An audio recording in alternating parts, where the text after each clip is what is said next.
Okay, this is integrated 1, 6-11, and it is saying Camilla is trying to determine the equation of the line that passes through those 2 points.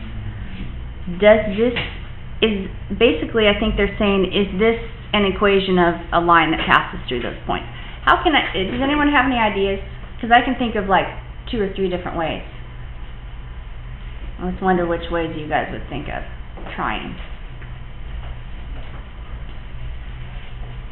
My first, oh, you have something? My first idea was just to even check the slope. You know, I really could just check the slope because I know that this is a, oh, what do you have? The slope is 112. The slope is 112? No, 12. So the slope is correct on the f of x equals 12x plus 28. Okay, so how did you do that? Did you do what I did and did a little subtraction problem, or? Yeah, well, yeah. Because this is the change in y, because these 2 numbers are the y coordinates, so I just did a subtraction, but I'm not very good at arithmetic, so I have to go 88 minus 16. That gives me 72, and then that's going to be 6, and so she's right, it's 12. So that means that this slope seems right. So there's 2 ways I could have done this. Yes? It's right. It's right. How did you, oh, you figured out the 28 too? Well, I just put 5 in there, and it came out as 8. Ah, you're so smart. So this is kind of what I was thinking. You know how y equals mx plus b? So one way to do this is to stick the 5. That's your x, right? And we already know m is 12, because that's our slope, because we just did our calculation. Oh, I remember. So that can be 5 and 12, and there's b, and then y is 88.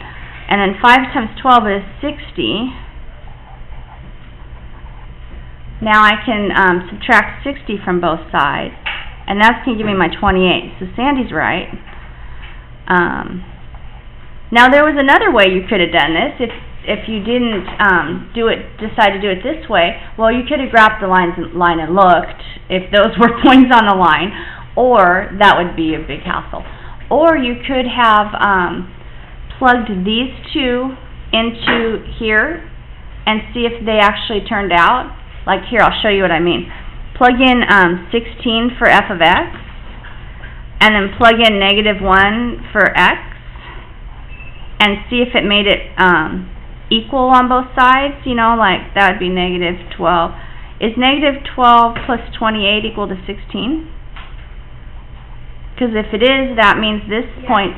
So that means this point's on the line, and then if I did it again over here, I would go 88 equals 12 times 5 plus 28, and see if that works. Well, that's 60, we know, plus 28.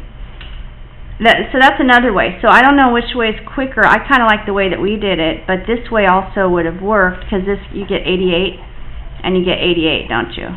So you get an equal statement.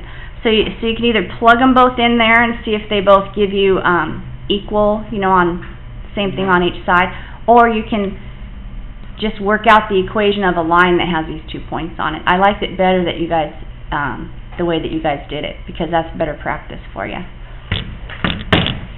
right, the end.